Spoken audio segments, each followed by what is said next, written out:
वाहिगुरु जी का खालसा वाहिगुरु जी की फतेह। गुरु प्यारे खालसा जी, इस साल दरबार साहब के घल्लूघारे नूं 33 साल हो जाने हैं। की असी सोचिया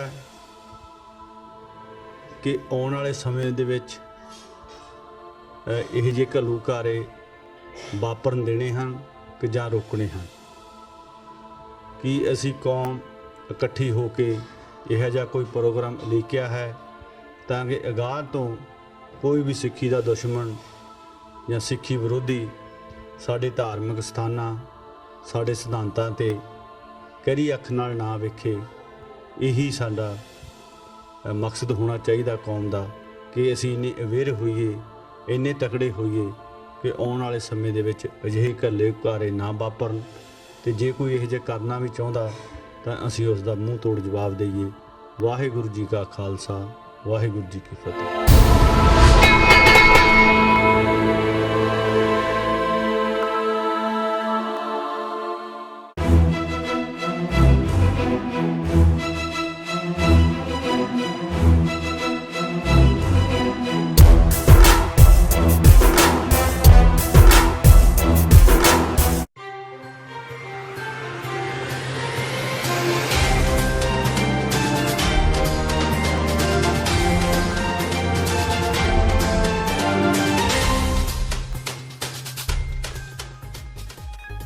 सत श्री अकाल। टीवी 84 देख रहे सारे दर्शकों का स्वागत है। मैं हरप्रीत कौर ते बुलेटिन की शुरुआत करते हैं हेडलाइंस के नाल।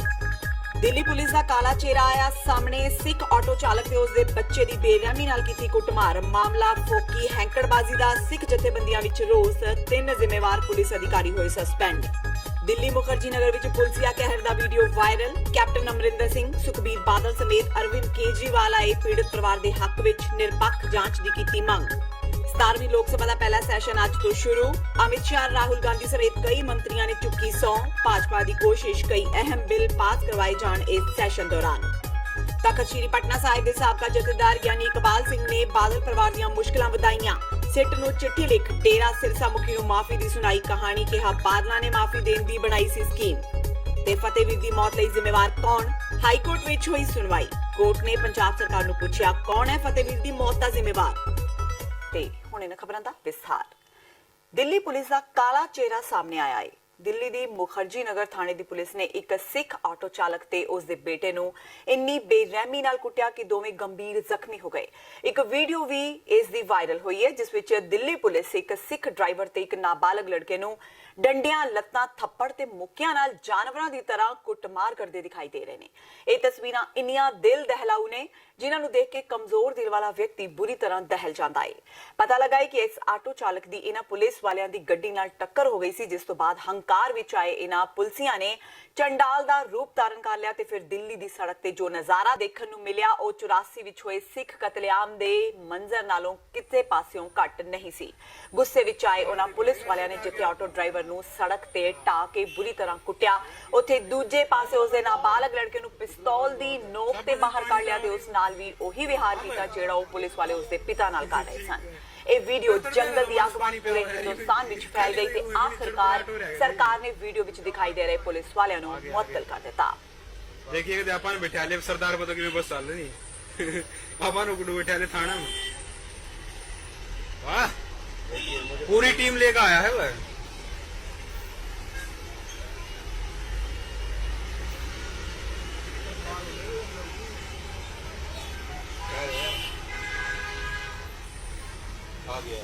वीडियो बनाओ की सुना लो। नहीं वीडियो बना रहे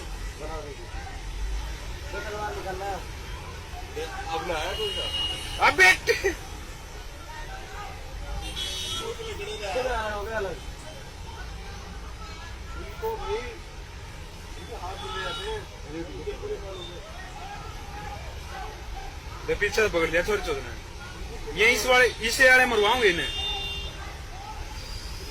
पुलिस वालों के हाथ ले जाते हैं तो ये देख रहा वीडियो अब आ जाएगा। सरदार रंगा दिया। छुट गया। ईब गए आ जाओ। मारेगा अटैक होने पहले इससे गए।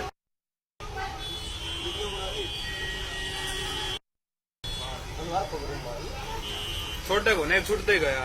जब पुलिस वाले आ रहे हैं देख रहा। अरे पकड़ के जोड़ी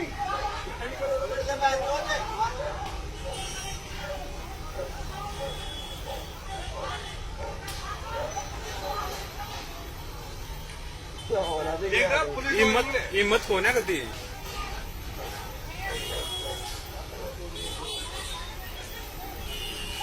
और पुलिस वाला भी वीडियो बना खुद।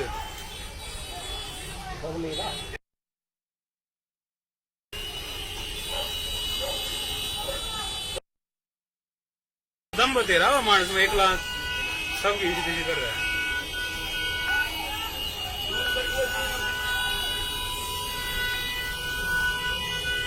देख बंदूक गन मारे है। एक बार छूट जाने सारा ये चीजें करके धरते हैं। वो देख लो मैंने खोल दी गाड़ी है। हां ठीक करा उसके लोने ने अच्छा उसे का छोरा था क्या वो? फिर ठीक करा वो मारे गाड़ी में भी।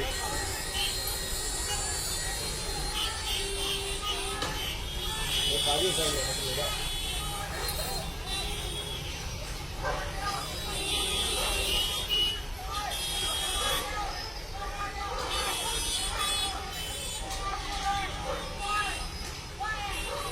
मेरा देख छोटा है अभी देख सांस सूखे।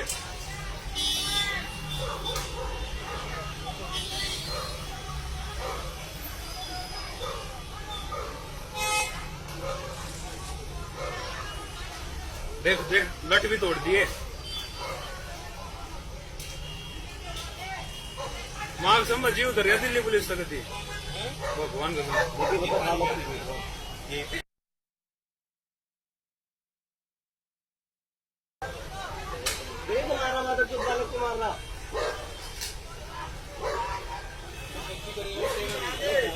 अरे गलती क्या होती है यार?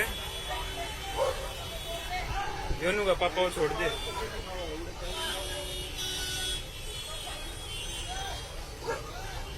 जब मेरी सास होगा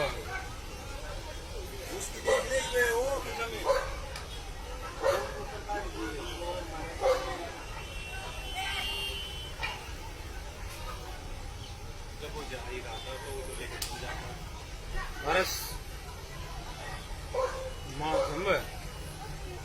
अरे यो बंदा तड़केगा पानी पे आओ है और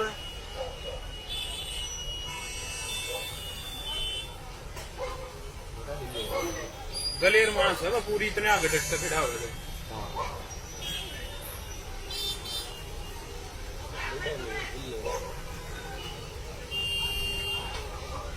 जय पाछे तो ना पकड़ा तो कोने एक भी लोग नहीं लगना लाइक वो पकड़ गया पाछे लोकल ले तो गया तो तो मेरा मैं नहीं कर दिया इन्हें।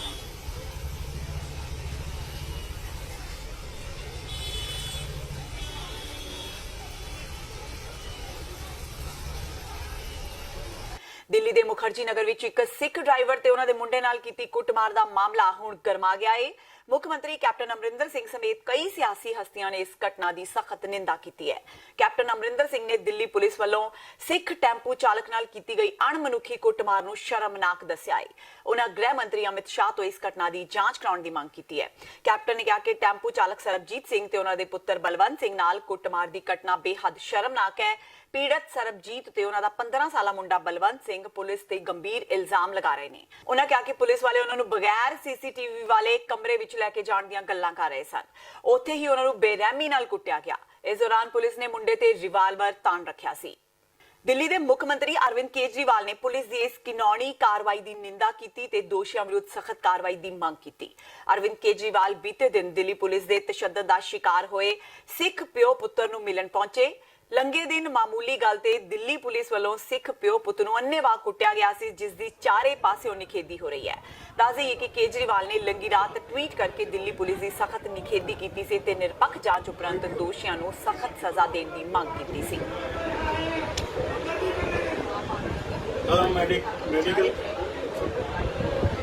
मेडिकल करवाने के लिए गए, फॉर्मेलिटी तौर पर उन्होंने रात पहुंचे पोचापाची कर दी और इतनी देर में ये सब नहीं थे। फिर उन्होंने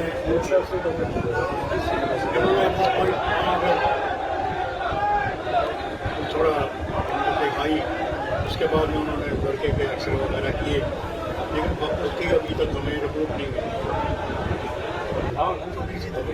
हाँ बताओ। इनके सिर के ऊपर हाथ रखो, मैं आपके साथ हूँ। इनके सिर के गले ऊपर गले से लगे हुए। हाथ रखो, इनके सिर के ऊपर। जो चाहिए मेरे को बताओ। नहीं हमें किसी चीज़ की नहीं, किसी चीज़ की आपका प्यार और आप एक रिश्ता चाहिए, प्यार का बस। सही है। बुराई के खिलाफ लड़ते रहे। ਪੰਜਾਬ ਏਕਤਾ ਪਾਰਟੀ ਦੇ ਆਗੂ ਸੁਖਪਾਲ ਖਹਿਰਾ ਨੇ ਵੀ ਇਸ ਮੁੱਦੇ ਤੇ ਮੋਦੀ ਸਰਕਾਰ ਨੂੰ ਘੇਰਿਆ ਹੈ। ਖਹਿਰਾ ਨੇ ਆਪਣੇ ਪੇਜ ਤੋਂ ਲਾਈਵ ਹੋ ਕੇ ਪ੍ਰਧਾਨ ਮੰਤਰੀ ਨਰਿੰਦਰ ਮੋਦੀ ਨੂੰ ਕਈ ਸਵਾਲ ਕੀਤੇ। ਖਹਿਰਾ ਨੇ ਕਿਹਾ ਕਿ ਪ੍ਰਧਾਨ ਮੰਤਰੀ ਉਂਝ ਤਾਂ ਘੱਟ ਗਿਣਤੀਆਂ ਦੀ ਸੁਰੱਖਿਆ ਯਕੀਨੀ ਬਣਾਉਣ ਦੇ ਦਾਅਵੇ ਕਰਦੇ ਨੇ, ਪਰ ਦਿੱਲੀ ਪੁਲਿਸ ਵੱਲੋਂ ਹੀ ਇੱਕ ਸਿੱਖ ਨਾਲ ਇੰਨਾ ਕਰੂਰ ਵਰਤਾਓ ਕੀਤਾ ਗਿਆ। ਖਹਿਰਾ ਨੇ ਜ਼ਿੰਮੇਵਾਰ ਅਧਿਕਾਰੀਆਂ ਖਿਲਾਫ ਸਖਤ ਕਾਰਵਾਈ ਕੀਤੇ ਜਾਣ ਦੀ ਮੰਗ ਕੀਤੀ ਹੈ। ਸੋ ਮੇਰਾ ਅੱਜ ਦਾ ਸਾਡਾ ਜਿਹੜਾ ਚਿੰਤਾ ਦਾ ਵਿਸ਼ਾ ਇਹ ਆ ਕਿ ਇੱਕ ਪਾਸੇ ਤਾਂ ਮੋਦੀ ਸਾਹਿਬ ਹੁਣੀ ਸਾਰੇ ਕਹਿੰਦੇ ਨੇ ਜੇ ਕਿ ਅਸੀਂ ਘੱਟ ਗਿਣਤੀਆਂ ਦੀ ਪ੍ਰੋਟੈਕਸ਼ਨ ਕਰਾਂਗੇ। ਦੋ ਤਾਜ਼ੇ ਮਾਮਲੇ ਘੱਟ ਗਿਣਤੀਆਂ ਦੇ ਉੱਤੇ ਹਮਲੇ ਦੇ ਆ ਚੁੱਕੇ ਨੇ। ਇੱਕ ਸ਼ਿਲੌਂਗ ਦੇ ਵਿੱਚ ਉੱਥੋਂ ਦੀ ਸਰਕਾਰ ਕਈ ਦਹਾਕਿਆਂ ਤੋਂ ਜਿਹੜੇ ਉੱਥੇ ਸ਼ਿਲੌਂਗ ਦੇ ਵਿੱਚ ਸਿੱਖ ਵਸੇ ਹੋਏ ਨੇ ਉਹਨਾਂ ਨੂੰ ਕੱਢਣ ਨੂੰ ਫਿਰਦੀ ਆ ਸ਼ਰੇਆਮ, ਔਰ ਉਹਨਾਂ ਦਾ ਮਤਲਬ ਉੱਥੋਂ ਬੋਰੀ ਬਿਸਤਰਾ ਚੱਕ ਕੇ ਤੇ ਸਟੇਟ ਚੋਂ ਬਾਹਰ ਕੱਢਣ ਨੂੰ ਫਿਰਦੇ ਨੇ, ਜਿਨ੍ਹਾਂ ਲੋਕਾਂ ਨੇ ਆਪਣੀ ਪੂਰੀ ਜ਼ਿੰਦਗੀ ਉੱਥੇ ਸ਼ਿਲੌਂਗ ਦੇ ਵਿੱਚ ਲਾਤੀ। ਦੂਜਾ ਤਾਜ਼ਾ ਇਨਸੀਡੈਂਟ ਕੈਪੀਟਲ ਸਿਟੀ ਦਿੱਲੀ ਦੇ ਵਿੱਚ ਜਿਸ ਢੰਗ ਦੇ ਨਾਲ ਉਹਨੂੰ ਕੁੱਟਿਆ ਜਾ ਰਿਹਾ ਬੇਰਹਿਮੀ ਨਾਲ, ਇਹ ਵੱਡਾ ਇਮਤਿਹਾਨ ਹੈ ਮੋਦੀ ਦੀ ਸਰਕਾਰ ਵਾਸਤੇ ਕਿ ਅਸੀਂ ਦੇਖਦੇ ਹਾਂ ਕਿ ਜੋ ਉਹਨਾਂ ਨੇ ਕਿਹਾ ਕਿ ਉਸ ਨੂੰ ਲਾਗੂ ਕਰਨਗੇ। ਔਰ ਉਸ ਤੋਂ ਪਿੱਛੇ ਥੋੜਾ ਜਿਹਾ ਚੱਲ ਜਾਈਏ ਤਾਂ 50,000 ਸਿੱਖ ਪਰਿਵਾਰਾਂ ਦੀ ਜ਼ਮੀਨ ਵੀ ਖੋਈ ਹੋਈ ਹੈ ਗੁਜਰਾਤ ਵਿੱਚ, ਉਹ ਵੀ ਆਪਾਂ ਨੂੰ ਭੁੱਲਣਾ ਨਹੀਂ ਚਾਹੀਦਾ। ਤੋਂ ਇਹ ਜਿਹੜਾ ਲੇਟੈਸਟ ਮਾਮਲਾ ਸਿੱਖ ਦੇ ਔਰ ਉਹਦੇ ਨੌਜਵਾਨ ਬੱਚੇ ਨੂੰ ਕੁੱਟ ਕਟਾਪੇ ਦਾ ਹੈ ਇੰਨੀ ਬੁਰੀ ਤਰ੍ਹਾਂ ਨਾਲ, ਇੱਥੋਂ ਇਹ ਨਜ਼ਰ ਆਉਂਦਾ ਕਿ ਸਾਡੀ ਪੁਲਿਸ ਦੀ ਟ੍ਰੇਨਿੰਗ ਵਿੱਚ ਬਹੁਤ ਵੱਡੀ ਕਮੀ ਹੈ। It is not trained to treat people as human beings। ਇਹਨਾਂ ਤਾਂ ਮੇਰੇ ਖਿਆਲ ਕੋਈ ਪਸ਼ੂਆਂ ਨੂੰ ਵੀ ਨਹੀਂ ਲਾਠੀਆਂ ਮਾਰਦਾ ਜਿਸ ਢੰਗ ਦੇ ਨਾਲ ਉਹ ਮਾਰ ਰਹੇ ਨੇ। ਔਰ ਇਹਦੇ ਤੇ ਮੈਂ ਸਮਝਦਾ ਹਾਂ ਕਿ ਗਵਰਨਮੈਂਟ ਆਫ ਇੰਡੀਆ ਨੂੰ ਸੀਰੀਅਸਲੀ ਪੌਂਡਰ ਕਰਨਾ ਚਾਹੀਦਾ। ਸ਼੍ਰੋਮਣੀ ਗੁਰਦੁਆਰਾ ਪ੍ਰਬੰਧਕ ਕਮੇਟੀ ਦੇ ਪ੍ਰਧਾਨ ਭਾਈ ਗੋਬਿੰਦ ਸਿੰਘ ਲੋਂਗੋਵਾਲ ਨੇ ਵੀ ਦਿੱਲੀ ਪੁਲਿਸ ਵੱਲੋਂ ਕੀਤੀ ਅਣਮਨੁੱਖੀ ਢੰਗ ਨਾਲ ਕੁੱਟਮਾਰ ਕਰਨ ਦੀ ਸਖਤ ਸ਼ਬਦਾਂ ਵਿੱਚ ਨਿਖੇਧੀ ਕੀਤੀ ਹੈ। ਭਾਈ ਲੋਂਗੋਵਾਲ ਨੇ ਕਿਹਾ ਕਿ ਘੱਟ ਗਿਣਤੀ ਸਿੱਖਾਂ ਨਾਲ ਅਜਿਹਾ ਵਰਤਾਰਾ ਦੇਸ਼ ਦੇ ਮੱਥੇ ਤੇ ਕਲੰਕ ਹੈ ਤੇ ਉਹਨਾਂ ਕਿਹਾ ਕਿ ਦੋਸ਼ੀ ਪੁਲਿਸ ਮੁਲਾਜ਼ਮਾਂ ਵਿਰੁੱਧ ਕੇਸ ਦਰਜ ਕਰਕੇ ਅਗਲੀ ਕਾਰਵਾਈ ਅਮਲ ਵਿੱਚ ਲਿਆਉਣੀ ਚਾਹੀਦੀ ਹੈ। ਸ਼੍ਰੋਮਣੀ ਕਮੇਟੀ ਦਫ਼ਤਰ ਤੋਂ ਜਾਰੀ ਇੱਕ ਬਿਆਨ ਵਿੱਚ ਭਾਈ ਗੋਬਿੰਦ ਸਿੰਘ ਲੋਂਗੋਵਾਲ ਨੇ ਕਿਹਾ ਕਿ ਵਾਇਰਲ ਹੋਈ ਵੀਡੀਓ ਅਨੁਸਾਰ ਦਿੱਲੀ ਪੁਲਿਸ ਵੱਲੋਂ ਜਿਸ ਬੇਰਹਿਮੀ ਨਾਲ ਸਿੱਖ ਤੇ ਉਸਦੇ ਪੁੱਤਰ ਨੂੰ ਕੁੱਟਿਆ ਗਿਆ ਉਸ ਦੀ ਸਖਤੀ ਨਾਲ ਜਾਂਚ ਪੜਤਾਲ ਹੋਣੀ ਚਾਹੀਦੀ ਹੈ। ਭਾਈ ਲੋਂਗੋਵਾਲ ਨੇ ਕਿਹਾ ਕਿ ਇਸ ਮਾਮਲੇ ਸੰਬੰਧੀ ਦਿੱਲੀ ਸਿੱਖ ਗੁਰਦੁਆਰਾ ਪ੍ਰਬੰਧਕ ਕਮੇਟੀ ਦੀ ਭੂਮਿਕਾ ਬੇਹੱਦ ਸ਼ਲਾਘਾਯੋਗ ਰਹੀ ਹੈ, ਜਿਸ ਨੇ ਪੀੜਤ ਸਿੱਖ ਪਰਿਵਾਰ ਦੀ ਮਦਦ ਲਈ ਠੋਸ ਕਦਮ ਚੁੱਕੇ ਨੇ। ਸ਼੍ਰੋਮਣੀ ਕਮੇਟੀ ਪ੍ਰਧਾਨ ਨੇ ਦੇਸ਼ ਦੇ ਗ੍ਰਹਿ ਮੰਤਰੀ ਨੂੰ ਅਪੀਲ ਕੀਤੀ ਕਿ ਘੱਟ ਗਿਣਤੀ ਸਿੱਖਾਂ ਤੇ ਦੇਸ਼ ਅੰਦਰ ਹੁੰਦੇ ਅਜਿਹੇ ਮਾਰੂ ਹਮਲਿਆਂ ਨੂੰ ਰੋਕਣ ਲਈ ਠੋਸ ਕਦਮ ਚੁੱਕਣ ਤੇ ਹਰ ਸੂਬੇ ਦੀ ਸਰਕਾਰ ਨੂੰ ਸਖਤੀ ਨਾਲ ਹਦਾਇਤ ਕਰਨ ਤਾਂ ਜੋ ਦੇਸ਼ ਅੰਦਰ ਘੱਟ ਗਿਣਤੀ ਲੋਕਾਂ ਨਾਲ ਧੱਕਾ ਨਾ ਹੋਵੇ। ਦੁੱਖ ਕੀ ਗੱਲ ਹੈਗੀ ਜੋ ਅਸੀਂ ਦੇਖਿਆ ਇਸ ਰਾਤੀ, ਔਰ ਜਿਸ ਤਰ੍ਹਾਂ ਪਿਓ ਪੁੱਤ ਜਿਹੜੇ ਗੁਰਸਿੱਖ ਸੀ ਉਹਨਾਂ ਦੀ ਜਿਸ ਤਰ੍ਹਾਂ ਬੇਹੱਦ ਤਸੱਦਦ ਉਹਨਾਂ ਦੇ ਉੱਤੇ ਕੀਤਾ, ਕੁੱਟਮਾਰ ਕੀਤੀ ਹੈ। ਪੁਲਿਸ ਨੇ ਜਿਸ ਤਰ੍ਹਾਂ ਦਾ ਉਹਨਾਂ ਤੇ ਬੇਰਹਿਮੀ ਜਿਸ ਤਰ੍ਹਾਂ ਪਸ਼ੂਆਂ ਨੂੰ ਕੁੱਟਿਆ ਜਾਂਦਾ ਇਸ ਤਰ੍ਹਾਂ ਦੀ ਕੁੱਟਮਾਰ ਕੀਤੀ ਗਈ ਹੈ, ਇਹ ਬਹੁਤ ਘਿਨਾਉਣੀ ਹਰਕਤ ਹੋਈ ਹੈ। ਮੈਂ ਇਸ ਦੀ ਬਹੁਤ ਕਰੜੀ ਨਿੰਦਾ ਕਰਦਾ ਔਰ ਸਰਕਾਰ ਪਾਸੋਂ ਵੀ ਮੰਗ ਕਰਦਾ ਕਿ ਉਹ ਲੋਕਾਂ ਨੂੰ ਉਹਨਾਂ ਪੁਲਿਸ ਵਾਲਿਆਂ ਨੂੰ ਸਖਤ ਤੋਂ ਸਖਤ ਸਜ਼ਾ ਦਿੱਤੀ ਜਾਵੇ ਜਿਨ੍ਹਾਂ ਨੇ ਇਹ ਘਿਨਾਉਣੀ ਹਰਕਤ ਕੀਤੀ ਹੈ। 17ਵੀਂ ਲੋਕ ਸਭਾ ਦਾ ਪਹਿਲਾ ਸੈਸ਼ਨ ਅੱਜ ਤੋਂ ਸ਼ੁਰੂ ਹੋ ਗਿਆ ਹੈ ਜੋ 26 ਜੁਲਾਈ ਤੱਕ ਚੱਲੇਗਾ। ਸੈਸ਼ਨ ਸ਼ੁਰੂ ਹੋਣ ਤੇ 2 ਮਿੰਟ ਦਾ ਮੌਨ ਰੱਖਿਆ ਗਿਆ, ਜਿਸ ਤੋਂ ਬਾਅਦ ਸੈਸ਼ਨ ਦੀ ਕਾਰਵਾਈ ਸ਼ੁਰੂ ਹੋਈ, ਜਿਸ ਦੌਰਾਨ ਅੱਜ ਨਵੇਂ ਚੁਣੇ ਗਏ ਸਾਂਸਦਾਂ ਨੂੰ ਸਹੁੰ ਚੁਕਾਈ ਗਈ। ਦੱਸ ਦਈਏ ਕਿ 19 ਜੂਨ ਨੂੰ 17ਵੀਂ ਲੋਕ ਸਭਾ ਲਈ ਸਪੀਕਰ ਦੀ ਚੋਣ ਹੋਵੇਗੀ। ਇਹ ਵੀ ਦੱਸਿਆ ਜਾ ਰਿਹਾ ਹੈ ਕਿ 4 ਜੁਲਾਈ ਨੂੰ ਆਰਥਿਕ ਸਰਵੇਖਣ ਪੇਸ਼ ਕੀਤਾ ਜਾਵੇਗਾ ਤੇ 5 ਜੁਲਾਈ ਨੂੰ ਵਿੱਤ ਮੰਤਰੀ ਨਿਰਮਲਾ ਸੀਤਾਰਮਨ ਬਜਟ ਪੇਸ਼ ਕਰਨਗੇ। ਲੋਕ ਸਭਾ ਚੋਣਾਂ ਵਿੱਚ ਵੱਡੀ ਜਿੱਤ ਹਾਸਲ ਕਰ ਸੱਤਾ ਵਿੱਚ ਆਈ ਭਾਰਤੀ ਜਨਤਾ ਪਾਰਟੀ ਚਾਹੇਗੀ ਕਿ ਇਸ ਸੈਸ਼ਨ ਵਿੱਚ ਬਜਟ ਤੋਂ ਇਲਾਵਾ ਹੋਰ ਅਟਕੇ ਬਿੱਲ ਪਾਸ ਕਰਵਾ ਸਕੇ। ਇਸ ਦੌਰਾਨ ਭਾਜਪਾ ਪਾਰਟੀ ਦੇ ਸੰਸਦ ਮੈਂਬਰ ਵੀਰੇਂਦਰ ਕੁਮਾਰ ਨੇ ਅੱਜ ਸਵੇਰੇ ਪ੍ਰੋਟੇਮ ਸਪੀਕਰ ਦੇ ਤੌਰ ਤੇ ਸਹੁੰ ਚੁੱਕੀ, ਜਿਨ੍ਹਾਂ ਨੇ ਹੋਰ ਸਾਂਸਦਾਂ ਨੂੰ ਸਹੁੰ ਚੁਕਵਾਈ। ਇਸ ਦੌਰਾਨ ਗਾਂਧੀਨਗਰ ਤੋਂ ਪਹਿਲੀ ਵਾਰ ਚੁਣੇ ਗਏ ਬੀਜੇਪੀ ਪ੍ਰਧਾਨ ਅਮਿਤ ਸ਼ਾਹ ਨੇ ਵੀ ਸੰਸਦ ਦੇ ਤੌਰ ਤੇ ਸਹੁੰ ਚੁੱਕੀ। ਇਸ ਦੇ ਨਾਲ ਹੀ ਵਿਦੇਸ਼ ਮੰਤਰੀ ਰਾਜਨਾਥ ਸਿੰਘ ਤੇ ਪ੍ਰਧਾਨ ਮੰਤਰੀ ਨਰਿੰਦਰ ਮੋਦੀ, ਕੇਂਦਰੀ ਮੰਤਰੀ ਨਿਤਿਨ ਗਡਕਰੀ, ਸਮ੍ਰਿਤੀ ਇਰਾਨੀ, ਹਰਸਿਮਰਤ ਕੌਰ ਬਾਦਲ ਨੇ ਵੀ ਸਹੁੰ ਚੁੱਕੀ। ਤਖਤ ਸ੍ਰੀ ਪਟਨਾ ਸਾਹਿਬ ਦੇ ਸਾਬਕਾ ਜਥੇਦਾਰ ਇਕਬਾਲ ਸਿੰਘ ਨੇ ਪੰਜਾਬ ਵਿੱਚ ਬੇਦਬੀ ਦੀਆਂ ਘਟਨਾਵਾਂ ਤੇ ਉਸ ਉਪਰੰਤ ਪੁਲਿਸ ਗੋਲੀਬਾਰੀ ਦੀਆਂ ਘਟਨਾਵਾਂ ਦੀ ਜਾਂਚ ਕਰ ਰਹੀ ਸਿੱਟ ਕੋਲ ਆਪਣੇ 7 ਪੰਨਿਆਂ ਦੇ ਲਿਖਤੀ ਬਿਆਨ ਵਿੱਚ ਇਹ ਦਾਅਵਾ ਕੀਤਾ ਹੈ ਕਿ ਡੇਰਾ ਸਿਰਸਾ ਦੇ ਮੁਖੀ ਗੁਰਮੀਤ ਰਾਮ ਰਹੀਮ ਨੂੰ ਮਾਫੀ ਦਿਵਾਉਣ ਦਾ ਫੈਸਲਾ ਬਾਦਲਾਂ ਨੇ ਪਹਿਲਾਂ ਤੋਂ ਹੀ ਕੀਤਾ ਹੋਇਆ ਸੀ। ਜਥੇਦਾਰ ਇਕਬਾਲ ਸਿੰਘ ਦਾ ਇਹ ਬਿਆਨ ਹੁਣ SIT ਵੱਲੋਂ ਪੇਸ਼ ਕੀਤੀ ਗਈ ਚਾਰਜ ਸ਼ੀਟ ਦਾ ਹਿੱਸਾ ਹੈ। ਕੋਟਕਪੂਰਾ ਗੋਲੀकांड ਦੇ ਮਾਮਲੇ ਵਿੱਚ ਦੋਸ਼ ਪੱਤਰ ਆਇਦ ਕਰਨ ਸਮੇਂ SIT ਨੇ ਜਥੇਦਾਰ ਇਕਬਾਲ ਸਿੰਘ ਦੇ ਇਸ ਬਿਆਨ ਨੂੰ ਵਰਤਿਆ ਹੈ। ਬੀਤੀ 8 ਮਾਰਚ ਨੂੰ ਦਿੱਤੇ ਬਿਆਨ ਵਿੱਚ ਗਿਆਨੀ ਇਕਬਾਲ ਸਿੰਘ ਨੇ ਕਿਹਾ ਕਿ 24 ਸਤੰਬਰ 2015 ਨੂੰ ਡੇਰਾ ਸਿਰਸਾ ਦੇ ਮੁਖੀ ਨੂੰ ਮਾਫੀ ਦੇਣ ਦੀ ਬਾਦਲਾਂ ਦੀ ਪਹਿਲਾਂ ਤੋਂ ਹੀ ਯੋਜਨਾ ਸੀ। ਗਿਆਨੀ ਇਕਬਾਲ ਸਿੰਘ ਨੇ ਆਪਣੇ ਬਿਆਨ ਵਿੱਚ ਇਹ ਵੀ ਦਾਅਵਾ ਕੀਤਾ ਹੈ ਕਿ ਸ਼੍ਰੀ ਅਕਾਲ ਤਖਤ ਸਾਹਿਬ ਦੇ ਉਦੋਂ ਦੇ ਜਥੇਦਾਰ ਗਿਆਨੀ ਗੁਰਬਚਨ ਸਿੰਘ ਨੇ ਤਤਕਾਲੀਨ ਮੁੱਖ ਮੰਤਰੀ ਪ੍ਰਕਾਸ਼ ਸਿੰਘ ਬਾਦਲ ਤੇ ਉਹਨਾਂ ਦੇ ਪੁੱਤਰ ਸੁਖਬੀਰ ਸਿੰਘ ਬਾਦਲ ਦੇ ਦਬਾਅ ਹੇਠ ਆ ਕੇ ਡੇਰਾ ਮੁਖੀ ਨੂੰ ਮਾਫੀ ਦਿੱਤੀ ਸੀ। ਗਿਆਨੀ ਇਕਬਾਲ ਸਿੰਘ ਨੇ ਆਪਣੇ ਬਿਆਨ ਵਿੱਚ ਇਹ ਦਾਅਵਾ ਵੀ ਕੀਤਾ ਹੈ ਕਿ ਉਹਨਾਂ ਨੇ ਡੇਰਾ ਮੁਖੀ ਨੂੰ ਮਾਫੀ ਦੇਣ ਦੇ ਫੈਸਲੇ ਦਾ ਲਗਾਤਾਰ ਵਿਰੋਧ ਕੀਤਾ ਸੀ। ਉਹਨਾਂ ਵੀ ਦੋਸ਼ ਲਗਾਇਆ ਕਿ ਡੇਰਾ ਮੁਖੀ ਦੀ ਚਿੱਠੀ ਸ਼੍ਰੀ ਅਕਾਲ ਤਖਤ ਸਾਹਿਬ ਵਿਖੇ ਦੁਬਾਰਾ ਸੋਧੀ ਗਈ ਸੀ ਤੇ ਹੇਠਾਂ ਡੇਰਾ ਮੁਖੀ ਦੇ ਜਾਲੀ ਹਸਤਾਖਰ ਵੀ ਕੀਤੇ ਗਏ ਸਨ। ਗਿਆਨੀ ਇਕਬਾਲ ਸਿੰਘ ਦਾ ਦਾਅਵਾ ਹੈ ਕਿ ਉਹਨਾਂ ਕਦੇ ਵੀ ਡੇਰਾ ਮੁਖੀ ਨੂੰ ਮਾਫ ਕਰਨ ਦੀ ਮਨਜ਼ੂਰੀ ਨਹੀਂ ਦਿੱਤੀ। ਉਹਨਾਂ ਕਿਹਾ ਕਿ ਸੁਖਬੀਰ ਬਾਦਲ ਦਾ ਮੰਤਵ ਸਿਰਫ ਡੇਰਾ ਸਿਰਸਾ ਦੀਆਂ ਲੱਖਾਂ ਵੋਟਾਂ ਹਾਸਲ ਕਰਨਾ ਸੀ। ਤੇ ਹੁਣ ਵੇਲਾ ਹੋ ਗਿਆ ਬ੍ਰੇਕ ਦਾ। ਬਾਕੀ ਦੀਆਂ ਖਬਰਾਂ ਇਸ ਬ੍ਰੇਕ ਤੋਂ ਬਾਅਦ।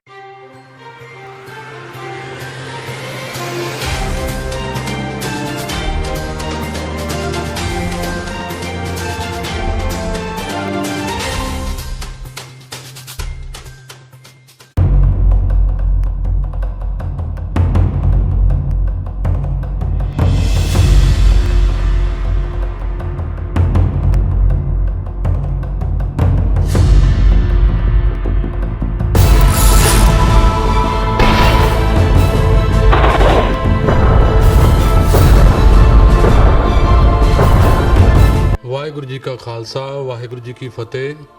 ਮੈਂ ਤਾਂ ਕੌਮ ਨੂੰ ਇਹੀ ਸੰਦੇਸ਼ ਦੇਣਾ ਚਾਹੁੰਦਾ, ਜੋ ਆਪਾਂ ਪਿਛਲੇ 32-33 ਸਾਲ ਤੋਂ ਕੀ ਪ੍ਰਾਪਤੀਆਂ ਕੀਤੀਆਂ ਉਹਦੇ ਉੱਤੇ ਫੋਕਸ ਕਰਨਾ ਚਾਹੀਦਾ। ਸਿੱਖ ਦੀ ਜਿਹੜੀ ਆਜ਼ਾਦੀ ਦੀ ਲੜਾਈ ਆ, ਇਹ ਸਾਨੂੰ ਗੁਰੂ ਨਾਨਕ ਦੇ ਪਾਤਸ਼ਾਹ ਸਾਰੀ ਸਿੱਖ ਹਿਸਟਰੀ ਇਸੇ ਨਾਲ ਭਰੀ ਪਈ ਆ। ਵਿਚਾਰਕ ਵਖਰੇਵੇਂ ਕੋਈ ਵੀ ਹੋ ਸਕਦੇ ਆ, ਕਿਸੇ ਦੇ ਵਿਚਾਰਾਂ ਨਾਲ ਸਾਡਾ ਕੋਈ ਵਿਰੋਧ ਨਹੀਂ। ਜ਼ਾਲਮ ਦੇ ਨਾਲ ਸਿੱਖ ਦੀ ਲੜਾਈ ਆ। ਸਿੱਖ ਉਸੇ ਦਿਨ ਹੀ ਆਜ਼ਾਦ ਮੰਨਿਆ ਜਾਊਗਾ ਜਿਸ ਦਿਨ ਵਿਰੋਧੀ ਵਿਚਾਰਾਂ ਨੂੰ ਵੀ ਉਹ ਮੰਨੂਗਾ। ਉਹ ਲੈਣੇ ਚਾਹੀਦੇ ਆ, ਕਲੈਕਟਿਵ ਪਰਸਨੈਲਿਟੀ ਦੇਣੀ ਚਾਹੀਦੀ ਆ। ਆਪਾਂ ਕਿੰਨੇ ਕੁ ਵਿਚਾਰਵਾਨ ਪੈਦਾ ਕੀਤੇ ਆ, ਕਿੰਨਾ ਕੁ ਅਸੀਂ ਮੀਡੀਆ ਪੈਦਾ ਕੀਤਾ ਜਿਸ ਮੀਡੀਆ ਉੱਤੇ ਚੰਗੇ ਵਿਚਾਰ ਰੱਖੇ ਜਾਣ ਔਰ ਆਪਣੀ ਗੱਲ ਨੂੰ ਦੂਸਰੇ ਤੱਕ ਰੱਖਿਆ ਜਾਵੇ। ਕਨਵਿੰਸ ਲੋਕਾਂ ਦਾ ਹੋਣਾ ਬਹੁਤ ਜ਼ਰੂਰੀ ਆ। ਜਿਹੜਾ ਬੰਦਾ ਤੁਹਾਤੋਂ ਕਨਵਿੰਸ ਨਹੀਂ ਹੁੰਦਾ, ਤੁਹਾਡੇ ਸੰਘਰਸ਼ ਲੜੇ ਦਾ ਕੋਈ ਫਾਇਦਾ ਨਹੀਂ ਹੁੰਦਾ। ਵਾਹਿਗੁਰੂ ਜੀ ਕਾ ਖਾਲਸਾ ਵਾਹਿਗੁਰੂ ਜੀ ਕੀ ਫਤਿਹ।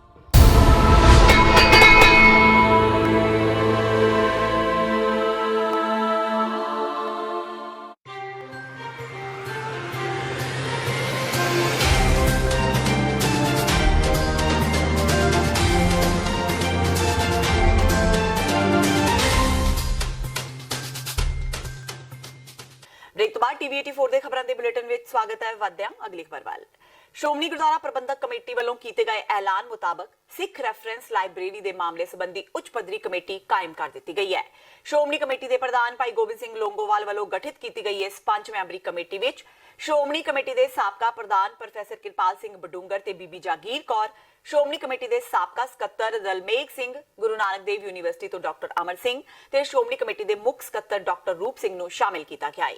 ਕਾਬਿਲੇ ਗੌਰ ਹੈ ਕਿ ਜੂਨ 1984 ਵਿੱਚ ਸੱਚਖੰਡ ਸ੍ਰੀ ਹਰਿਮੰਦਰ ਸਾਹਿਬ ਤੇ ਕੀਤੇ ਫੌਜੀ ਹਮਲੇ ਦੌਰਾਨ ਚੁੱਕਿਆ ਗਿਆ ਸਿੱਖ ਕੌਮ ਦਾ ਸਾਹਿਤਿਕ ਸਰਮਾਇਆ ਵਾਪਸ ਆਉਣ ਦੀਆਂ ਖਬਰਾਂ ਪ੍ਰਕਾਸ਼ਿਤ ਹੋਣ ਮਗਰੋਂ ਸ਼੍ਰੋਮਣੀ ਕਮੇਟੀ ਵੱਲੋਂ ਬੀਤੇ ਦਿਨੀ ਮੌਜੂਦਾ ਤੇ ਸਾਬਕਾ ਅਧਿਕਾਰੀਆਂ ਦੀ ਇਕੱਤਰਤਾ ਕਰਕੇ ਵੱਡੀ ਗਿਣਤੀ ਵਿੱਚ ਸਾਹਿਤਿਕ ਖਜ਼ਾਨਾ ਵਾਪਸ ਨਾ ਮਿਲਣ ਦਾ ਦਾਅਵਾ ਕੀਤਾ ਗਿਆ ਸੀ।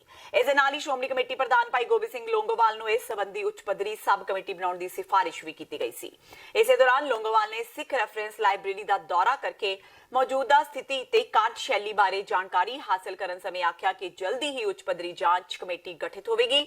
ਸ਼੍ਰੋਮਣੀ ਕਮੇਟੀ ਦਫ਼ਤਰ ਤੋਂ ਜਾਰੀ ਬਿਆਨ ਵਿੱਚ ਲੋਂਗੋਵਾਲ ਨੇ ਕਿਹਾ ਕਿ ਸਿੱਖ ਰੈਫਰੈਂਸ ਲਾਇਬ੍ਰੇਰੀ ਦੇ ਕੀਮਤੀ ਸਰਮਾਏ ਸੰਬੰਧੀ ਆਈਆਂ ਖਬਰਾਂ ਦੀ ਤਹਿ ਤੱਕ ਜਾਣ ਲਈ ਬਣਾਈ ਗਈ ਕਮੇਟੀ ਪਾਰਦਰਸ਼ੀ ਢੰਗ ਨਾਲ ਜਾਂਚ ਕਰੇਗੀ। ਉਹਨਾਂ ਆਖਿਆ ਕਿ ਇਹ ਮਾਮਲਾ ਕਿਉਂਕਿ ਕੌਮ ਦੀਆਂ ਭਾਵਨਾਵਾਂ ਨਾਲ ਜੁੜਿਆ ਹੋਇਆ ਹੈ, ਇਸ ਲਈ ਜਾਂਚ ਕਮੇਟੀ 1984 ਤੋਂ ਲੈ ਕੇ ਹੁਣ ਤੱਕ ਦਾ ਰਿਕਾਰਡ ਵਾਚਣ ਉਪਰੰਤ ਹੀ ਆਪਣੀ ਰਿਪੋਰਟ ਦੇਵੇਗੀ। ਜਾਪਾਨ ਦੇ ਰਾਜਦੂਤ ਕੇਂਜੀ ਹੀਰਾਮਟਸੂ ਤੇ ਉਹਨਾਂ ਦੀ ਪਤਨੀ ਪੈਟਰੀਸੀਆ ਕਲਾਰਾ ਆਗੁਆਡੋ ਅੱਜ ਮਨੁੱਖਤਾ ਦੇ ਅਧਿਆਤਮਕ ਕੇਂਦਰ ਸੱਚਖੰਡ ਸ੍ਰੀ ਦਰਬਾਰ ਸਾਹਿਬ ਪੁੱਜੇ। ਸ੍ਰੀ ਹਰਿਮੰਦਰ ਸਾਹਿਬ ਵਿਖੇ ਪਹੁੰਚਣ ਤੇ ਸ਼੍ਰੋਮਣੀ ਗੁਰਦੁਆਰਾ ਪ੍ਰਬੰਧਕ ਕਮੇਟੀ ਨੇ ਸ਼ਾਨਦਾਰ ਸਵਾਗਤ ਕੀਤਾ। ਸ਼੍ਰੋਮਣੀ ਕਮੇਟੀ ਵੱਲੋਂ ਉਹਨਾਂ ਨੂੰ ਯਾਦਗਾਰੀ ਤਸਵੀਰ ਵੀ ਭੇਂਟ ਕੀਤੀ ਗਈ। ਕੇਂਜੀ ਹੀਰਾਮਟਸੂ ਤੇ ਉਹਨਾਂ ਦੀ ਪਤਨੀ ਨੇ ਮੱਥਾ ਟੇਕਣ ਉਪਰੰਤ ਗੁਰੂ ਘਰ ਦੀ ਪਰਿਕਰਮਾ ਕੀਤੀ। ਇਸ ਤੋਂ ਬਾਅਦ ਭਾਰਤ ਵਿੱਚ ਜਾਪਾਨ ਦੇ ਰਾਜਦੂਤ ਕੇਂਜੀ ਹੀਰਾਮਟਸੂ ਆਪਣੀ ਪਤਨੀ ਪੈਟਰੀਸੀਆ ਕਲਾਰਾ ਆਗੁਆਡੋ ਨਾਲ ਜਲਿਆਂਵਾਲੇ ਬਾਗ ਗਏ, ਜਿੱਥੇ ਉਹਨਾਂ ਨੇ ਸ਼ਹੀਦਾਂ ਨੂੰ ਸ਼ਰਧਾਂਜਲੀਆਂ ਭੇਂਟ ਕੀਤੀਆਂ। ਸੰਗਰੂਰ ਜ਼ਿਲ੍ਹੇ ਦੇ ਪਿੰਡ ਭਗਵਾਨਪੁਰਾ ਵਿੱਚ ਬੀਤੀ 6 ਜੂਨ ਨੂੰ ਇੱਕ ਬੋਰਵੈਲ ਵਿੱਚ ਡਿੱਗਣ ਤੋਂ ਬਾਅਦ ਸਾਹ ਘੁੱਟਣ ਕਾਰਨ ਮਾਰੇ ਗਏ 2 ਸਾਲਾ ਫਤਿਹਵੀਰ ਸਿੰਘ ਨਾਲ ਸੰਬੰਧਿਤ ਮਾਮਲੇ ਦੀ ਸੁਣਵਾਈ ਅੱਜ ਹਾਈ ਕੋਰਟ ਵਿੱਚ ਹੋਈ। ਇਸ ਮਾਮਲੇ ਨੂੰ ਲੈ ਕੇ 2 ਜਨਹਿਤ ਪਟੀਸ਼ਨਾਂ ਇਸ ਵੇਲੇ ਸੂਬੇ ਦੀ ਉੱਚ ਅਦਾਲਤ ਦੇ ਜ਼ੇਰੇ ਗੌਰ ਨੇ। ਅੱਜ ਇਸ ਮਾਮਲੇ ਦੀ ਸੁਣਵਾਈ ਕਰਦਿਆਂ ਹਾਈ ਕੋਰਟ ਨੇ ਪੰਜਾਬ ਦੇ ਮੁੱਖ ਸਕੱਤਰ ਤੋਂ ਪੁੱਛਿਆ ਕਿ ਉਹ ਇਹ ਸਪਸ਼ਟ ਕਰਨ ਕਿ ਫਤਿਹਵੀਰ ਦੀ ਮੌਤ ਲਈ ਆਖਿਰ ਕੌਣ ਜ਼ਿੰਮੇਵਾਰ ਸੀ। ਇਸ ਤੋਂ ਇਲਾਵਾ ਅਦਾਲਤ ਨੇ ਇਹ ਵੀ ਪੁੱਛਿਆ ਕਿ ਸਾਲ 2010 ਦੌਰਾਨ ਸੁਪਰੀਮ ਕੋਰਟ ਨੇ ਬਾਕਾਇਦਾ ਬੋਰਵੈਲ ਪੁੱਟਣ ਦੇ ਕੁਝ ਖਾਸ ਦਿਸ਼ਾ ਨਿਰਦੇਸ਼ ਜਾਰੀ ਕੀਤੇ ਸਨ। ਉਹਨਾਂ ਹਦਾਇਤਾਂ ਦੀ ਰੌਸ਼ਨੀ ਵਿੱਚ ਪੰਜਾਬ ਵਿੱਚ ਕਿਹੜੇ-ਕਿਹੜੇ ਜ਼ਰੂਰੀ ਕਦਮ ਚੁੱਕੇ ਗਏ ਕਿ ਅਜਿਹੇ ਹਾਦਸੇ ਅੱਗੇ ਤੋਂ ਕਦੇ ਨਾ ਵਾਪਰਨ। ਅੱਜ ਅਦਾਲਤ ਨੇ ਜਿੱਥੇ ਪੰਜਾਬ ਸਰਕਾਰ ਨੂੰ ਨੋਟਿਸ ਜਾਰੀ ਕੀਤਾ, ਉੱਥੇ ਕੇਂਦਰ ਸਰਕਾਰ ਦੋਵੇਂ ਮੁੱਦਈਆਂ ਤੇ NDRF ਨੂੰ ਵੀ ਨੋਟਿਸ ਜਾਰੀ ਕੀਤੇ ਗਏ ਨੇ। ਜੀ NDRF ਨੂੰ ਨੋਟਿਸ ਹੋਇਆ ਵਾ, ਉਹਨਾਂ ਵੱਲੋਂ ਸਤਪਾਲ ਜੀ ਅਪੀਅਰ ਹੋਏ ਨੇ ਅੱਜ ਕੋਰਟ ਦੇ ਵਿੱਚ ਖੁਦ। ਉਹਨਾਂ ਨੇ ਤੇ ਅੱਜ ਖੁਦ ਹੀ ਇਹ ਗੱਲ ਮੰਨ ਲਈ ਆ ਵੀ ਇਹ ਜਿਹੜਾ ਬੜਾ ਵੱਡਾ ਅਨਫੋਰਚੂਨੇਟ ਇਨਸੀਡੈਂਟ ਆ ਤੇ ਪੈਡੀ ਸੀਜ਼ਨ ਚੱਲ ਰਿਹਾ ਆ, ਬੋਰ ਬਹੁਤ ਹੋ ਰਹੇ ਨੇ, ਅੱਗੇ ਵੀ ਹੋਣਗੇ। ਇਸ ਕਰਕੇ ਉਹਨਾਂ ਨੇ ਕਿਹਾ ਇਸ ਕੇਸ ਨੂੰ ਇੱਕ ਐਸੀ ਉਦਾਹਰਣ ਬਣਾਈ ਜਾਵੇ ਤਾਂ ਕਿ ਆਉਣ ਵਾਲੇ ਟਾਈਮ ਦੇ ਵਿੱਚ ਪੰਜਾਬ ਦੇ ਵਿੱਚ ਕੋਈ ਇਹ ਦੁਬਾਰਾ ਘਟਨਾ ਨਾ ਹੋ ਸਕੇ। ਇਹਦੇ ਵਿੱਚ ਜੱਜ ਸਾਹਿਬ ਨੇ NDRF ਨੂੰ ਨੋਟਿਸ ਕੀਤਾ ਆ, ਫਿਰ ਸਟੇਟ ਆਫ ਪੰਜਾਬ ਦੀ ਜਿੰਨੀ ਐਡਮਿਨਿਸਟ੍ਰੇਸ਼ਨ ਆ ਸਾਰੀ ਨੂੰ ਨੋਟਿਸ ਕੀਤਾ ਆ, DC ਸਾਹਿਬ ਨੂੰ, SSP ਨੂੰ, SDM ਨੂੰ। ਔਰ ਇਹਦੇ ਵਿੱਚ ਖਾਸ ਗੱਲ ਇਹ ਆ ਵੀ ਚੀਫ ਸੈਕਟਰੀ ਨੂੰ ਸਟੇਟ ਆਫ ਪੰਜਾਬ ਨੂੰ ਜੱਜ ਸਾਹਿਬ ਨੇ ਖੁਦ ਇੰਪਲੀਡ ਕੀਤਾ ਆ ਔਰ ਉਹਨੂੰ ਇਹ ਹਦਾਇਤ ਦਿੱਤੀ ਆ ਕਿ ਉਹ ਸਟੇਟਸ ਰਿਪੋਰਟ ਫਾਈਲ ਕਰੇ ਅਗਲੀ ਤਰੀਕ ਤੋਂ ਪਹਿਲੋਂ ਤਾਂ ਜੋ ਉਹਦੇ ਵਿੱਚ 2 ਗੱਲਾਂ ਜਿਹੜੀਆਂ ਕੋਰਟ ਦੇ ਅੱਗੇ ਸਾਹਮਣੇ ਆ ਸਕਣ। ਪਹਿਲੀ ਗੱਲ ਇਹ ਆ ਵੀ ਇਹਨਾਂ ਨੇ ਹਾਲੇ ਤੱਕ ਸਟੇਟ ਆਫ ਪੰਜਾਬ ਨੇ ਕੀ ਕੀਤਾ ਆ ਸੁਪਰੀਮ ਕੋਰਟ ਦੀਆਂ ਗਾਈਡਲਾਈਨਸ ਤੇ, ਕੀ ਇਹਨਾਂ ਨੇ ਕੋਈ ਸਟ੍ਰਿਕਟ ਐਕਸ਼ਨ ਲਿਆ ਆ, ਕੋਈ ਪਾਲਿਸੀ ਬਣਾਈ ਆ। ਲੋਕ ਸਭਾ ਚੋਣਾਂ ਜਿੱਤਣ ਮਗਰੋਂ ਸੰਨੀ ਦਿਓਲ ਨੇ ਗੁਰਦਾਸਪੁਰੀਆਂ ਨੂੰ ਨਿਰਾਸ਼ ਕਰ ਦਿੱਤਾ ਹੈ। ਉਹ ਜਿੱਤ ਲਈ ਜਨਤਾ ਦਾ ਧੰਨਵਾਦ ਕਰਨ ਗੁਰਦਾਸਪੁਰ ਪਹੁੰਚੇ ਪਰ ਲੋਕਾਂ ਨੂੰ ਬਗੈਰ ਮਿਲੇ ਹੀ ਵਾਪਸ ਪਰਤ ਗਏ। ਦਰਅਸਲ ਲੋਕਾਂ ਨੂੰ ਉਮੀਦ ਸੀ ਕਿ ਸੰਨੀ ਦਿਓਲ ਫਿਰ ਰੋਡ ਸ਼ੋਅ ਕਰਕੇ ਲੋਕਾਂ ਦਾ ਧੰਨਵਾਦ ਕਰਨਗੇ, ਇਸ ਲਈ ਲੋਕ ਕਾਫੀ ਉਤਸ਼ਾਹਿਤ ਸਨ। ਪਰ ਗਰਮੀ ਕਰਕੇ ਸੰਨੀ ਦਿਓਲ ਨੇ BJP ਵਰਕਰਾਂ ਦੀ ਮੀਟਿੰਗ ਨੂੰ ਸੰਬੋਧਨ ਕਰਕੇ ਹੀ ਕੰਮ ਨਿਬੇੜ ਦਿੱਤਾ। ਸੰਨੀ ਦਿਓਲ ਸ਼ਨੀਵਾਰ ਨੂੰ ਗੁਰਦਾਸਪੁਰ ਪਹੁੰਚੇ, ਐਤਵਾਰ ਸ਼ਾਮ ਉਹ ਦਿੱਲੀ ਲਈ ਰਵਾਨਾ ਵੀ ਹੋ ਗਏ। ਚੋਣ ਜਿੱਤਣ ਮਗਰੋਂ ਵੀ ਸੰਨੀ ਦਿਓਲ ਨੇ ਮੀਡੀਆ ਤੋਂ ਪਹਿਲਾਂ ਵਾਂਗ ਹੀ ਦੂਰੀ ਬਣਾ ਕੇ ਰੱਖੀ। ਉਂਝ ਚੋਣ ਪ੍ਰਚਾਰ ਦੌਰਾਨ ਵੀ ਸੰਨੀ ਦਿਓਲ ਨੇ ਪੱਤਰਕਾਰਾਂ ਨਾਲ ਕੋਈ ਪ੍ਰੈਸ ਕਾਨਫਰੰਸ ਨਹੀਂ ਸੀ ਕੀਤੀ। ਇਸ ਲਈ ਉਮੀਦ ਸੀ ਕਿ ਜਿੱਤ ਮਗਰੋਂ ਸੰਨੀ ਪੱਤਰਕਾਰਾਂ ਦੇ ਰੂਬਰੂ ਹੋਣਗੇ, ਪਰ ਉਹ ਕੁਝ ਬਿਨਾਂ ਬੋਲੇ ਹੀ ਚਲੇ ਗਏ। ਕੋਲਕਾਤਾ ਦੇ NRS ਮੈਡੀਕਲ ਕਾਲਜ ਵਿੱਚ ਜੂਨੀਅਰ ਡਾਕਟਰਾਂ ਦੇ ਨਾਲ ਹੋਈ ਕੁੱਟਮਾਰ ਤੋਂ ਬਾਅਦ ਪੂਰੇ ਦੇਸ਼ ਵਿੱਚ ਡਾਕਟਰਾਂ ਦਾ ਗੁੱਸਾ ਦੇਖਣ ਨੂੰ ਮਿਲ ਰਿਹਾ ਹੈ। ਇਸ ਤਹਿਤ ਹੀ ਡਾਕਟਰਾਂ ਵੱਲੋਂ ਐਲਾਨੀ ਹੜਤਾਲ ਦੇ ਚੱਲਦਿਆਂ ਲੁਧਿਆਣਾ ਵਿੱਚ ਡਾਕਟਰ ਵੱਲੋਂ ਇੱਕ ਰੋਸ ਮਾਰਚ ਕੱਢਿਆ ਗਿਆ ਤੇ ਭਾਰਤ ਨਗਰ ਚੌਕ ਵਿੱਚ ਵਿਰੋਧ ਪ੍ਰਦਰਸ਼ਨ ਕੀਤਾ ਗਿਆ। ਹਾਲਾਂਕਿ ਕਬੀਰ ਜਯੰਤੀ ਦੇ ਮੌਕੇ ਸਰਕਾਰੀ ਛੁੱਟੀ ਹੋਣ ਕਾਰਨ ਸਿਵਲ ਹਸਪਤਾਲ ਦੀ OPD ਪਹਿਲਾਂ ਤੋਂ ਹੀ ਬੰਦ ਸੀ, ਜਦਕਿ ਡਾਕਟਰਾਂ ਨੇ ਉਹਨਾਂ ਦੀ ਹੜਤਾਲ ਦਾ ਅਸਰ ਐਮਰਜੈਂਸੀ ਸੇਵਾਵਾਂ ਤੇ ਨਾ ਪੈਣ ਦੇਣ ਦਾ ਐਲਾਨ ਕੀਤਾ ਹੈ। ਡਾਕਟਰਾਂ ਦਾ ਕਹਿਣਾ ਹੈ ਕਿ ਉਹ ਪੱਛਮੀ ਬੰਗਾਲ ਸਰਕਾਰ ਦੇ ਰਵੱਈਏ ਦਾ ਵਿਰੋਧ ਕਰਦੇ ਨੇ ਤੇ ਉੱਥੇ ਡਾਕਟਰਾਂ ਦੀ ਸੁਰੱਖਿਆ ਨੂੰ ਯਕੀਨੀ ਬਣਾਉਣਾ ਚਾਹੀਦਾ ਹੈ। ਸਦਾਈ ਦਾ ਮੁੱਖ ਜਿਹੜਾ ਕਾਰਨ ਹੈਗਾ ਉਹ ਹੈਗਾ ਕਿ ਵੀ ਜਦੋਂ ਕੋਈ ਪੇਸ਼ੈਂਟ ਦੀ ਡੈਥ ਹੋ ਜਾਂਦੀ ਹੈਗੀ ਆ ਤਾਂ ਡਾਕਟਰਾਂ ਨੂੰ ਬਿਨਾਂ ਗੱਲ ਤੋਂ ਕੁੱਟਿਆ ਜਾਂਦਾ। ਜਿਹੜਾ ਡਾਕਟਰਾਂ ਨੂੰ ਕੁੱਟਿਆ ਜਾਂਦਾ ਹੈਗਾ ਇਹਦਾ ਸਮਾਜ ਦੇ ਉੱਤੇ ਬਹੁਤ ਬੁਰਾ ਅਸਰ ਪੈਂਦਾ। ਇਸ ਦੇ ਨਾਲ ਜਿਹੜਾ ਕੋਈ ਵੀ ਡਾਕਟਰ ਪੇਸ਼ੈਂਟ ਨੂੰ ਟ੍ਰੀਟ ਕਰਦਾ ਹੈਗਾ ਉਹ ਪੈਨਿਕੀ ਹੋ ਜਾਂਦਾ। ਉਹ ਪੈਨਿਕੀ ਹੋ ਕੇ ਮਰੀਜ਼ ਇੱਕ ਡਾਕਟਰ ਤੋਂ ਦੂਜੇ ਤੋਂ ਤੀਜੇ ਕੋਲ ਭੇਜ ਦਿੰਦਾ। ਔਰ ਦੇਖਣ 'ਚ ਆਇਆ ਹੈਗਾ ਕਿ ਕਈ ਵਾਰੀ ਪੇਸ਼ੈਂਟ ਜਿਹੜਾ ਕਿ ਪਹਿਲਾਂ ਵੀ ਕੀ ਕਰ ਸਕਦਾ ਸੀ ਉਹ ਦਮ ਤੋੜ ਜਾਂਦਾ। ਸਾਡੀ ਇੱਕ ਹੀ ਡਿਮਾਂਡ ਹੈਗੀ ਆ ਕਿ ਆਲ ਓਵਰ ਇੰਡੀਆ ਦੇ ਉੱਤੇ ਇੱਕ ਲਾਅ ਬਣੇ ਜਿਹਦੇ ਅਧੀਨ ਡਾਕਟਰਾਂ ਨੂੰ ਇੱਦਾਂ ਮੈਨ ਹੈਂਡਲ ਨਾ ਕੀਤਾ ਜਾਵੇ। ਪਰ ਜੇਕਰ ਕੋਈ ਪੇਸ਼ੈਂਟ ਇਹ ਮਹਿਸੂਸ ਕਰਦਾ ਕਿ ਸਾਡੇ ਪੇਸ਼ੈਂਟ ਦੇ ਨਾਲ ਕੋਈ ਜ਼ਿਆਦਤੀ ਹੋਈ ਆ ਤਾਂ ਉਹਦੇ ਕੋਲ ਸਿਵਲ ਸਰਜਨ, IMA, MCI ਦੇ ਐਵੀਨਿਊਜ਼ ਹੈਗੇ ਨੇ। ਜੇਕਰ ਉਹ ਇੱਥੇ ਵੀ ਸੈਟੀਸਫਾਈ ਨਹੀਂ ਹੈਗਾ ਉਹ ਕੰਜ਼ਿਊਮਰ ਕੋਰਟ 'ਚ ਜਾ ਸਕਦਾ ਹੈਗਾ, ਉਹ ਸਿਵਲ ਕੋਰਟ 'ਚ ਜਾ ਸਕਦਾ ਹੈਗਾ, ਉਹ ਹਾਈ ਕੋਰਟ 'ਚ ਜਾ ਸਕਦਾ। ਅਸੀਂ ਇਹ ਨਹੀਂ ਕਹਿੰਦੇ ਹੈਗੇ ਕਿ ਡਾਕਟਰ ਜੋ ਮਰਜ਼ੀ ਕਰ ਲੈਣ, ਪੇਸ਼ੈਂਟ ਮਰੀ ਜਾਣ, ਪੇਸ਼ੈਂਟ ਦੀ ਕੋਈ ਜ਼ਿੰਮੇਵਾਰੀ ਨਾ ਹੋਵੇ। ਪੇਸ਼ੈਂਟ ਦੀ ਜ਼ਿੰਮੇਵਾਰੀ ਸਾਡੀ ਜ਼ਿੰਮੇਵਾਰੀ ਹੈ, ਪਰ ਫਿਰ ਵੀ ਡਾਕਟਰਾਂ ਦੀ ਪਿਟਾਈ ਨਹੀਂ ਹੁੰਦੀ। ਹੁਸ਼ਿਆਰਪੁਰ ਦੇ ਥਾਣਾ ਮਾਹਿਲਪੁਰ ਵਿੱਚ ਇੱਕ ਦਿਲ ਦਹਿਲਾਉਣ ਵਾਲਾ ਮਾਮਲਾ ਸਾਹਮਣੇ ਆਇਆ ਹੈ, ਜਿੱਥੇ ਸਾਬਕਾ ਫੌਜੀ ਵੱਲੋਂ ਡਿਊਟੀ ਤੇ ਤਾਇਨਾਤ ਮੁੰਸ਼ੀ ਨੂੰ ਗੋਲੀ ਮਾਰ ਦਿੱਤੀ ਗਈ, ਜਿਸ ਕਾਰਨ ਉਸ ਦੀ ਮੌਤ ਹੋ ਗਈ, ਜਦਕਿ ਇਸ ਦੌਰਾਨ ਇੱਕ ਹੋਰ ਸਾਥੀ ਗੰਭੀਰ ਰੂਪ ਵਿੱਚ ਜ਼ਖਮੀ ਹੋ ਗਿਆ। ਮ੍ਰਿਤਕ ਦੀ ਪਹਿਚਾਣ ਅਮਰਜੀਤ ਸਿੰਘ ਵਜੋਂ ਹੋਈ ਹੈ। ਦੱਸ ਦਈਏ ਕਿ ਫੌਜੀ ਥਾਣੇ ਵਿੱਚ ਅਸਲਾ ਜਮ੍ਹਾਂ ਕਰਵਾਉਣ ਆਇਆ ਸੀ, ਪਰ ਪੁਲਿਸ ਮੁਲਾਜ਼ਮ ਉਸ ਦਾ ਕੰਮ ਕਰਨ ਵਿੱਚ ਟਾਲ-ਮਟੋਲ ਕਰ ਰਹੇ ਸਨ, ਜਿਸ ਤੋਂ ਪਰੇਸ਼ਾਨ ਹੋ ਕੇ ਸਾਬਕਾ ਫੌਜੀ ਨੇ ਗੋਲੀ ਮਾਰ ਕੇ ਮੁੰਸ਼ੀ ਨੂੰ ਮੌਤ ਦੇ ਘਾਟ ਉਤਾਰ ਦਿੱਤਾ। ਇਸ ਘਟਨਾ ਤੋਂ ਬਾਅਦ ਇਲਾਕੇ ਵਿੱਚ सनसनी फैल गई। फिलहाल थाना माहिलपुर की पुलिस वालों जांच की जा रही है। एक सुरेंद्र सिंह की नाम पर की व्यक्ति ने थाना में आया अपने असला के साथ, उन्होंने सेंटी ਨੂੰ ਦੱਸਿਆ वेपन जमा करने के लिए आया है। उन्होंने सीधा अंदर गया। मुंशी के गलबात करने के टाइम पे उन्होंने मुंशी ਨੂੰ ਗੋਲੀ ਮਾਰੀ है। उस घटना ਦੇ ਵਿੱਚ मुंशी की अमरजीत उन्हीं ਦੀ मौत हुई है। बाकी ਅਸੀਂ मौका पर पुजी है, तफ्तीश चल रही है। ਮੁੱਖ ਮੰਤਰੀ ਕੈਪਟਨ ਅਮਰਿੰਦਰ ਸਿੰਘ ਦੇ ਸ਼ਾਹੀ ਸ਼ਹਿਰ ਪਟਿਆਲਾ ਦੇ ਐਸਐਸਪੀ ਮਨਦੀਪ ਸਿੰਘ ਸਿੱਧੂ ਨੇ ਸਖਤ ਕਾਰਵਾਈ ਕਰਦਿਆਂ ਨਸ਼ਿਆਂ ਤੇ ਭ੍ਰਿਸ਼ਟਾਚਾਰ ਦੇ ਦੋਸ਼ਾਂ ਵਿੱਚ ਲਿਪਤ 6 ਥਾਣੇਦਾਰਾਂ ਸਮੇਤ 11 ਪੁਲਿਸ ਮੁਲਾਜ਼ਮਾਂ ਨੂੰ ਨੌਕਰੀ ਤੋਂ ਟਰਮੀਨੇਟ ਕਰ ਦਿੱਤਾ ਹੈ। ਬਰਤਰਫ ਕੀਤੇ ਗਏ ਥਾਣੇਦਾਰਾਂ ਵਿੱਚ ਇੱਕ ਮਹਿਲਾ ਥਾਣੇਦਾਰ ਵੀ ਸ਼ਾਮਿਲ ਹੈ। ਐਸਐਸਪੀ ਮਨਦੀਪ ਸਿੰਘ ਸਿੱਧੂ ਨੇ ਕੀਤੀ ਇਸ ਵੱਡੀ ਕਾਰਵਾਈ ਬਾਰੇ ਖੁਲਾਸਾ ਕਰਦਿਆਂ ਦੱਸਿਆ ਕਿ ਭ੍ਰਿਸ਼ਟਾਚਾਰ ਤੇ ਨਸ਼ਿਆਂ ਦੇ ਵੱਖ-ਵੱਖ ਮਾਮਲਿਆਂ ਵਿੱਚ ਇਹਨਾਂ ਪੁਲਿਸ ਮੁਲਾਜ਼ਮਾਂ ਦੀ ਸ਼ਮੂਲੀਅਤ ਸਾਹਮਣੇ ਆਉਣ ਕਾਰਨ ਇਹਨਾਂ ਨੂੰ ਗ੍ਰਿਫਤਾਰ ਕਰਕੇ ਵੱਖਰੇ ਤੌਰ ਤੇ ਵਿਭਾਗੀ ਪੜਤਾਲ ਕੀਤੀ ਗਈ ਤੇ ਵਿਭਾਗੀ ਪੜਤਾਲ ਵਿੱਚ ਦੋਸ਼ੀ ਪਾਏ ਜਾਣ ਕਾਰਨ ਇਹਨਾਂ ਨੂੰ ਨੌਕਰੀ ਤੋਂ ਬਰਤਰਫ ਕੀਤਾ ਗਿਆ। ਉਹਨਾਂ ਦੱਸਿਆ ਕਿ ਇਹਨਾਂ ਸਾਰੇ ਦੋਸ਼ੀਆਂ ਖਿਲਾਫ ਅਦਾਲਤਾਂ ਵਿੱਚ ਮਾਮਲੇ ਸੁਣਵਾਈ ਅਧੀਨ ਨੇ। ਬੀਤੇ ਦਿਨੀ ਤਰਨਤਾਰਨ ਅਧੀਨ ਪੈਂਦੇ ਪਿੰਡ ਚੋਲਾ ਸਾਹਿਬ ਦੇ ਵਸਨੀਕ ਤੇ ਤਰਕਸ਼ੀਲ ਸੁਸਾਇਟੀ ਜ਼ੋਨ ਅੰਮ੍ਰਿਤਸਰ ਦੇ ਸੀਨੀਅਰ ਆਗੂ ਮੁਖਵਿੰਦਰ ਸਿੰਘ ਚੋਲਾ ਦੀ ਦਿਲ ਦਾ ਦੌਰਾ ਪੈਣ ਕਾਰਨ ਮੌਤ ਹੋ ਗਈ ਸੀ, ਜਿਸ ਦੇ ਚਲਦਿਆਂ ਮੁਖਵਿੰਦਰ ਸਿੰਘ ਚੋਲਾ ਦੇ ਪਰਿਵਾਰ ਨੇ ਉਹਨਾਂ ਦੀ ਆਖਰੀ ਇੱਛਾ ਮੁਤਾਬਕ ਉਹਨਾਂ ਦੀ ਮ੍ਰਿਤਕ ਦੇ ਖੋਜ ਕਾਰਜਾਂ ਲਈ ਆਦੇਸ਼ ਹਸਪਤਾਲ ਮੈਡੀਕਲ ਕਾਲਜ ਬਠਿੰਡਾ ਨੂੰ ਦਾਨ ਕੀਤੀ। ਇਸ ਉਪਰੰਤ ਮੁਖਵਿੰਦਰ ਸਿੰਘ ਦੀ ਮ੍ਰਿਤਕ ਦੇ ਦੀ ਵਿਦਾਇਗੀ ਮੌਕੇ ਕਸਬਾ ਚੋਲਾ ਸਾਹਿਬ ਤੋਂ ਵੱਡੀ ਗਿਣਤੀ ਵਿੱਚ ਲੋਕ ਹਾਜ਼ਰ ਹੋਏ। ਇਸ ਮੌਕੇ ਤਰਕਸ਼ੀਲ ਸੁਸਾਇਟੀ ਪੰਜਾਬ ਦੇ ਆਗੂਆਂ ਨੇ ਮੁਖਵਿੰਦਰ ਸਿੰਘ ਦੀ ਮ੍ਰਿਤਕ ਦੇ ਦੀ ਵਿਦਾਇਗੀ ਮੌਕੇ ਲੋਕਾਂ ਨੂੰ ਅਪੀਲ ਕਰਦਿਆਂ ਕਿਹਾ ਕਿ ਮੁਖਵਿੰਦਰ ਸਿੰਘ ਚੋਲਾ ਦੇ ਪਾਏ ਪੁੰਨਿਆ ਤੇ ਚੱਲ ਕੇ ਆਪਣਾ ਜੀਵਨ ਸਫਲ ਬਣਾਇਆ ਜਾਵੇ। ਤੇ ਇਸ ਨੂੰ ਹੁਣ ਤੱਕ ਦੀਆਂ ਖਬਰਾਂ ਜਾਂਦੇ ਜਾਂਦੇ ਇੱਕ ਵਾਰ ਫੇਰ ਨਜ਼ਰ ਮਾਰਦੇ ਹਾਂ ਮੁੱਖ ਖਬਰਾਂ ਤੇ।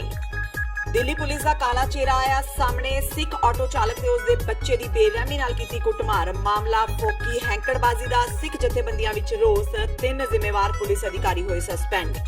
ਦਿੱਲੀ ਮੁਖਰਜੀ ਨਗਰ ਵਿੱਚ ਪੁਲਸੀਆ ਕਹਿਰ ਦਾ video viral. Captain Amarinder Singh, Sukhbir Badal ਸਮੇਤ ਅਰਵਿੰਦ ਕੇਜਰੀਵਾਲ ਆਏ ਪੀੜਤ ਪਰਿਵਾਰ ਦੇ ਹੱਕ ਵਿੱਚ ਨਿਰਪੱਖ ਜਾਂਚ ਦੀ ਕੀਤੀ ਮੰਗ। 17ਵੀਂ ਲੋਕ ਸਭਾ ਦਾ ਪਹਿਲਾ ਸੈਸ਼ਨ ਅੱਜ ਤੋਂ ਸ਼ੁਰੂ। ਅਮਿਤ ਸ਼ਾਹ, ਰਾਹੁਲ ਗਾਂਧੀ ਸਮੇਤ ਕਈ ਮੰਤਰੀਆਂ ਨੇ ਚੁੱਕੀ ਸਹੁੰ। ਭਾਜਪਾ ਦੀ ਕੋਸ਼ਿਸ਼ ਕਈ ਅਹਿਮ ਬਿੱਲ ਪਾਸ ਕਰਵਾਏ ਜਾਣ ਇਸ ਸੈਸ਼ਨ ਦੌਰਾਨ। ਤਖਤ ਸ੍ਰੀ ਪਟਨਾ ਸਾਹਿਬ ਦੇ ਸਾਬਕਾ ਜਥੇਦਾਰ ਗਿਆਨੀ ਇਕਬਾਲ ਸਿੰਘ ਨੇ ਬਾਦਲ ਪਰਿਵਾਰ ਦੀਆਂ ਮੁਸ਼ਕਲਾਂ ਵਧਾਈਆਂ। ਸਿੱਟ ਨੂੰ ਚਿੱਠੀ ਲਿਖ ਡੇਰਾ ਸਿਰਸਾ ਮੁਖੀ ਨੂੰ ਮਾਫੀ ਦੀ ਸੁਣਾਈ ਕਹਾਣੀ। ਕਿਹਾ ਬਾਦਲਾਂ ਨੇ ਮਾਫੀ ਦੇਣ ਦੀ ਬਣਾਈ ਸੀ ਸਕੀਮ। ਤੇ ਫਤਿਹਵੀਰ ਦੀ ਮੌਤ ਲਈ ਜ਼ਿੰਮੇਵਾਰ ਕੌਣ?